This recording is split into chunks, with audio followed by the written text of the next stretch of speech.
만약 누가 성도님에게 와가지고 진리와 사랑 중 하나를 선택하라면 무엇을 선택을 하시겠습니까? 진리를 선택하시겠습니까? 아니면은 사랑을 선택을 하시겠나요? 진리가 없는 사랑은 너무 감상적일 수가 있을 것 같고, 반면에 사랑 없는 진리는 너무 차가울 것 같은데, 그렇다면 무엇을 선택하시겠습니까? 무엇을 선택하는 게 좋을까요? 진리가 좋을까요? 사랑이 좋을까요? 둘 다 하면 되죠. 둘 다 하면은 좋을 것 같습니다. 둘 다 필요합니다. 밸런스가 필요하구나 하는 것을 우리가 깨닫게 되는데, 요한 2서는 건강한 교회는, 승리하는 교회는 진리와 사랑을 함께 추구하고 진리와 사랑 안에서 세워져야 한다고 말씀을 하시는 것을 우리가 보게 됩니다. 요한 2서는 편지입니다. 그렇다면 누가 누구에게 이 편지를 썼을까요? 1절에 나오죠. 장로인 나는 택하심을 받은 부녀와 그 자녀들에게 편지한다라고서 성경에 기록이 되어 있습니다. 요한 1서를 받고 요한 2서를 보는데 요한 2서니 이거 사도 요한이 썼구나라는 것은 우리가 알 수가 있는데 여기를 보다 보니까 그런 생각이 듭니다. 사도 요한이 장로님이셨는가라고 생각이 듭니다.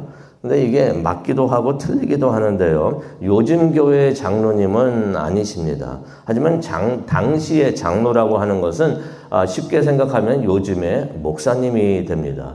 또는 감독관이나 비숍이라고 말할 수 있는 책임을 두고 관리를 하는 그러한 사람을 말하는 것을 우리가 알 수가 있습니다.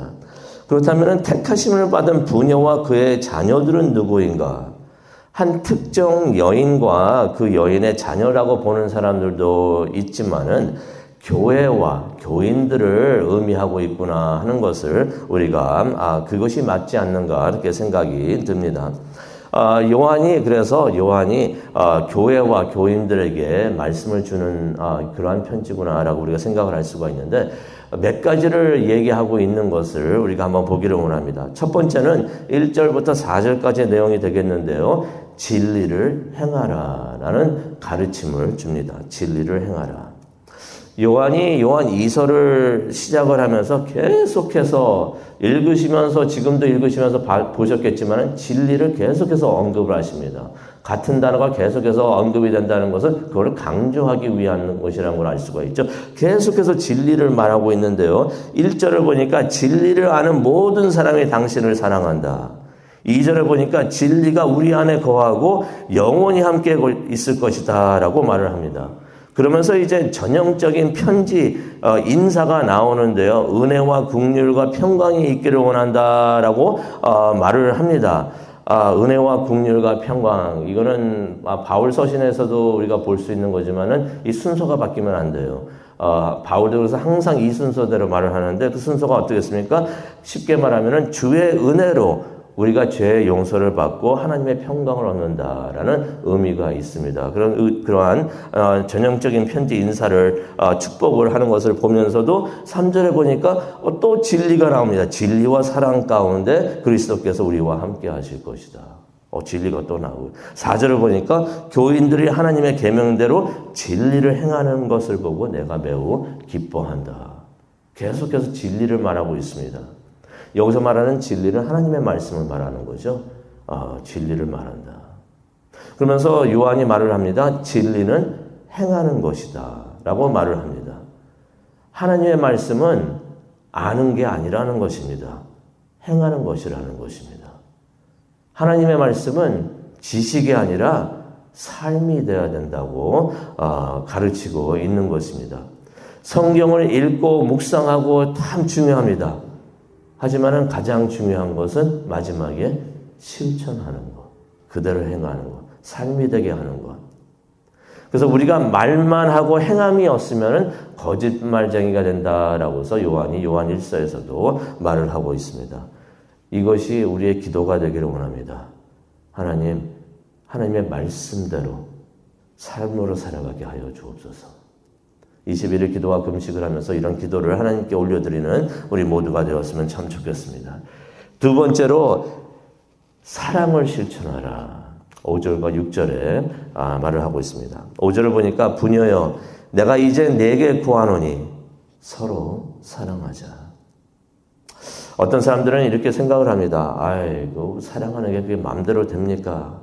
사랑하는 감정이 생겨야지 사랑하죠. 사랑하는 마음이 생겨야 사랑하죠. 솔직히 제가 목회하면서 이런 질문을 받은 적이 있어요.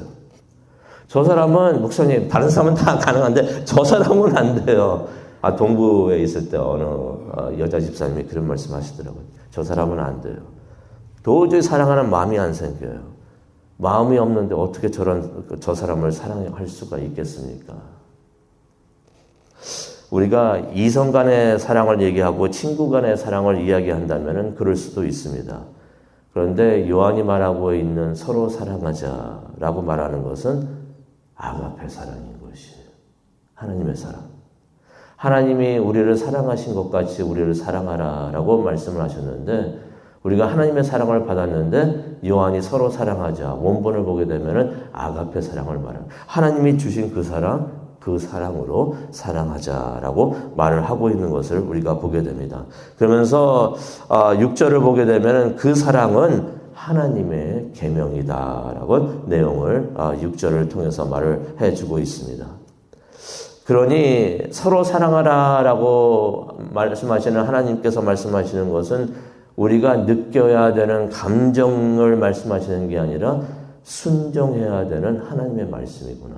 서로 사랑하라. 이건 감정이 아니고 느낌도 아니고 이것은 하나님의 순종해야 되는 하나님의 말씀이구나 하는 것을 깨닫게 됩니다. 21일 기도와 금식을 시작을 하면서 또 우리가 이런 기도도 올려드리기를 원합니다. 하나님의 말씀에 순종하여 우리가 서로 사랑하게 하여 주옵소서.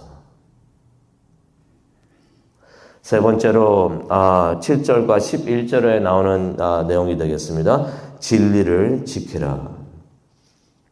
요한이 7절에 이런 말을 합니다. 세상에 많은 미혹하는 자들을 조심하라 라고 말을 하고 있습니다. 미혹하는 자들은 누구인가? 7절에 설명을 해주고 있죠. 예수 그리스도께서 육체로 오신 것을 인정하지 않는 사람들이다 라고 말을 하고 있습니다. 요한이 요한 1서 4장 3절에도 비슷한 말을 같은 말을 하고 있는데요. 예수가 육체로 오신 것을 시인하지 않는 영은 모두 적 그리스도의 영이다 라고 말을 했었습니다. 여기서도 같은 가르침을 우리에게 주고 있는데요. 미혹하는 자들이 누구인가? 7절입니다. 적 그리스도이다 라고 말을 하고 있습니다. 적 그리스도란 다시 말해서 어떤 자들을 말하고 있는가, 사람들을 말하고 있는가? 예수님이 완전한 하나님이시고 완전한 인간이시라는 것을 부인하는 사람들이 적 그리스도이구나 하는 것을 우리가 깨달을 수가 있습니다. 그 사람들의 생각은 이러합니다. 영은 선하고 물질은 악하다라고서 말을 하고 있습니다. 그래서 어떻게 해석을 하냐면은 예수 그리스도는 하나님이시지 사람이 아니다. 사람일 수가 없다. 사람은 악한데 어떻게 사람일 수가 있는가? 예수 그리스도는 하나님이셨다라고만 말을 합니다. 어떻게 들으면은 이거 영적인 말 같이 들리지만은 절대로 성서적이지가 않습니다. 그들은 예수님이 사람이 아니기 때문에 하나님이시고 사람이 아니기 때문에 어떻게까지도 나가냐면요. 십자가의 고통을 예수 그리스도는 십자가에서 느끼지 않으셨다. 하나님이시기 때문에 사람이 아니기 때문에 고통 없이. 그리고 실제로 죽으신 것이 아니다. 하나님이 어떻게 죽으시는가? 라고 말을 하는 것입니다. 이것도 그럴싸하게 들립니다. 하지만은 무척이나 위험한 이단이라는 것을 우리가 알 수가 있습니다. 만약 예수님이 십자가에서 죽으신 것이 아니라면은 예수님께서 우리를 위한 희생제물이 되어주신 것이 아니라는 말이 됩니다. 이러면 큰일 납니다. 큰일 납니다. 이런 이단의 문제점은 무엇인가? 9절에 나오는데요. 9절을 보시면서 첫 번째 단어 지나쳐, 여기다 동그라미 치시기 바랍니다. 지나쳐란 단어가 무척이나 중요합니다. 이단의 특성이 무엇이냐면은 하나님의 말씀보다 지나쳐 나간다는 것이에요. 말씀을 따라오면서 말씀 안에 거해야 되는데 말씀은 여기 있는데 말씀을 지나쳐 나갑니다.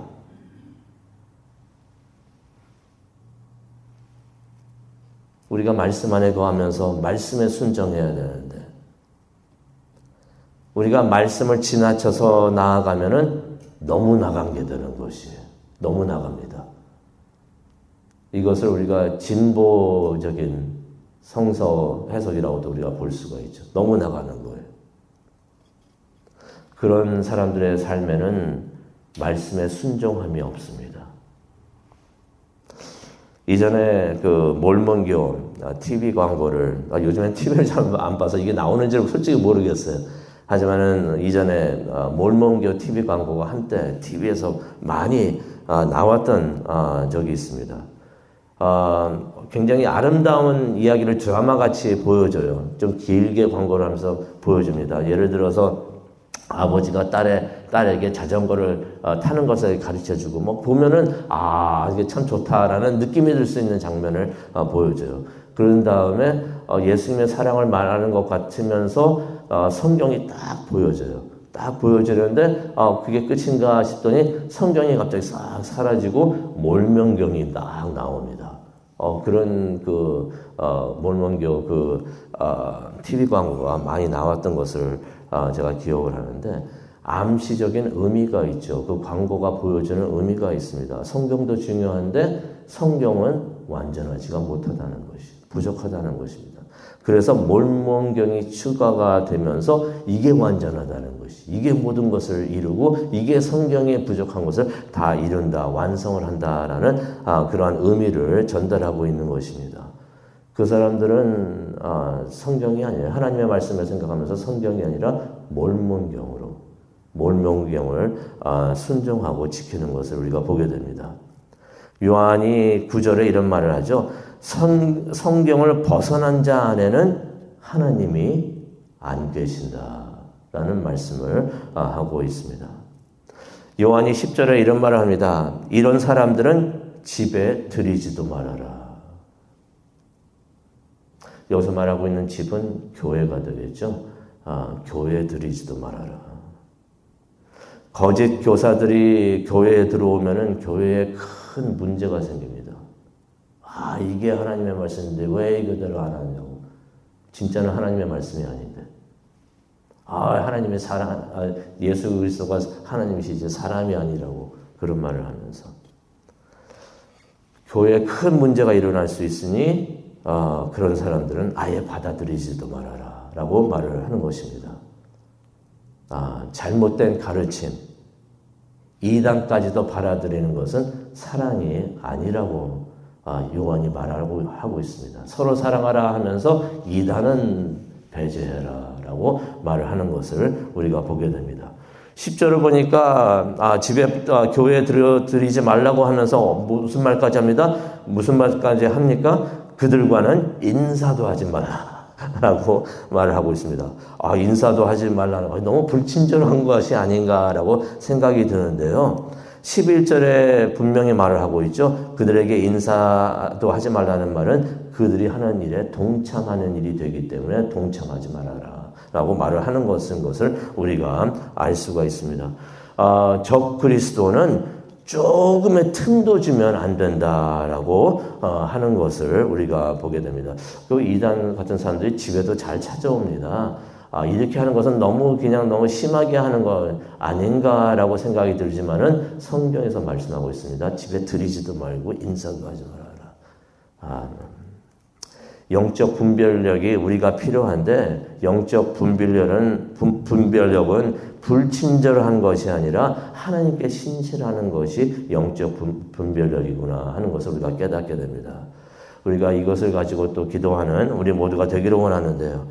하나님, 약한 영의 미혹에서 우리와 우리 가정과 교회를 지켜보아여 주시옵소서. 라고 기도하는 우리 모두가 되기를 원합니다. 이 말씀을 가지고 우리가 기도하는 오늘 하루가 되고 또 20일의 기도와 금식이 되기를 원하는데요. 우리가 하나님이 주시는 그 하나님의 말씀 진리를 알고 그대로 행하고 또 우리가 하나님이 우리에게 주신 그 사랑도 그대로 행하는 우리 모두가 되기를 원합니다. 그 기도를 하나님께 올려드리고 하나님이 기뻐하시는 금식, 하나님이 원하시는 금식, 하나님의 뜻을 찾는, 그래서 하나님의 뜻을 이루는 우리 모두가 되기를 간절히 축원합니다. 기도하시겠습니다.